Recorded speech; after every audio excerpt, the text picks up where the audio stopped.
Madam sir, madam అంతే. ఆంధ్రప్రదేశ్‌లో ముఖ్యమైనటువంటి ఐఏఎస్ అధికారుల భార్యలు ఇప్పుడు వసూళ్లు మొదలెట్టారు. మేడమ్స్ ప్రత్యేకమైనటువంటి ఆఫీసులు తెరిచి, అనేక రకాల మంది అసిస్టెంట్లు పెట్టుకుని, వాట్సాప్ గ్రూపులు కూడా ప్రారంభించేసి వసూళ్ల పరంపర నడిపిస్తున్నారు.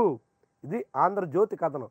ఐఏఎస్ అధికారులు, సీనియర్ ఐఏఎస్ అధికారులు, ఎంత సీనియర్లు అంటే సీఎంఓలో చక్రం తిప్పుతున్నటువంటి అధికారులు, సీఎంఓలో కీలక బాధ్యత వహిస్తున్నటువంటి అధికారులు, ఆంధ్రప్రదేశ్లో ముఖ్యమైనటువంటి శాఖల నిర్వహణలో ఉన్నటువంటి అధికారులు, వాళ్ళందరి ఉదంతాలు ఒక్కొక్కరు గురించి ఏ రీతిలో వసూలు చేస్తున్నారో, విజయవాడలో స్టార్ హోటల్లో రూమ్ తీసుకుని ఆయా ఐఏఎస్ అధికారుల భార్యలు వసూళ్ల పరంపర ఏ రీతిని నడుస్తుందో ఆంధ్రజ్యోతి రాసిందండి ఈరోజు. సీనియర్ అధికారుల భార్యల దందా, స్టార్ హోటళ్లలో కౌంటర్లు, కొత్త పుంతలు తొక్కిన అవినీతి, కొందరు ఉన్నతాధికారుల అక్రమాలకు తోడుగా భార్యలు, సార్ అపాయింట్మెంటు సంతకం కావాలంటే మేడంను కలవాల్సిందే, పనిని బట్టి రేటు నిర్ణయం, స్టార్ హోటల్స్లో మీటింగులు, కొందరు ఆఫీసులో పెట్టేశారు, సర్కారు తీరుని అలుసుగా తీసుకుని చెలరేగిపోతున్న అక్రమార్కులు. అర్థమేంటి? ఆంధ్రప్రదేశ్లో ముఖ్యమంత్రి చంద్రబాబు చేతగానితనం వల్ల ఐఏఎస్ అధికారులు రెచ్చిపోతున్నారు అని ఆంధ్రజ్యోతి చెప్తుంది.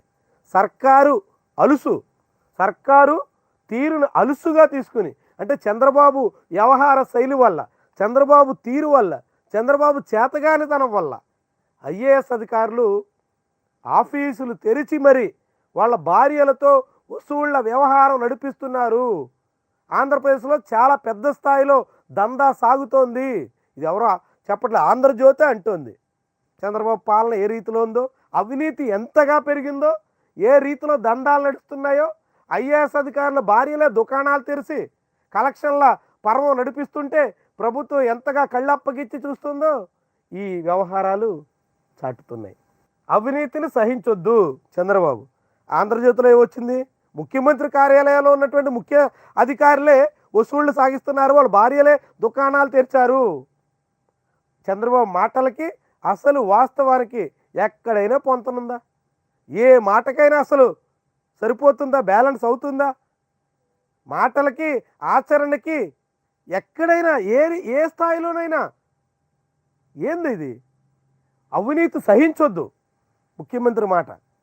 అవినీతి ఏకంగా అధికారి భార్యలే దుకాణాలు తెరిచి నడిపించేస్తున్నారు. స్టార్ హోటల్లో రూములు తీసుకుని అక్కడ అయ్యవారి అపాయింట్మెంట్ కావాలన్నా కూడా ముందు మేడంని సంతృప్తి పరచాల్సి వస్తుంది. ప్రజలు పూర్తి సంతృప్తి చెందాల్సిందే సీఎం ఆదేశం. సంతృప్తి చెందాలంటే ఐఏఎస్ అధికారుల భార్యలు కూడా దుకాణాలు తెరిచి వసూళ్లు చేస్తుంటే ఇక ప్రజలు సంతృప్తి చెందేది అన్నాడు. అవినీతి ఆ రీతిలో సీఎంఓ చీఫ్గా ఉన్నటువంటి అధికారులే వసూళ్ల పర్వం నడిపిస్తుంటే, ముఖ్యమంత్రి పేషి కేంద్రంగా భారీ స్థాయిలో అక్రమాలు సాగుతుంటే ఇక కిందనింకే రీతిలో సాగుద్ది. ఇంటూరు నాగేశ్వరరావులు, చదలవాడ అరవింద్ బాబులు, మరొక బొజ్జల సుధీర్లు వీళ్ళంతా ఎందుకు ఆగుతారు?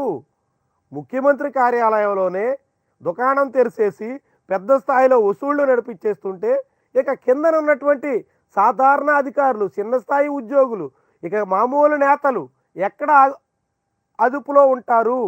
ఏ రీతిన వాళ్ళని అడ్డుకోగలరు? మరి ముఖ్యమంత్రికే తెలియాలి.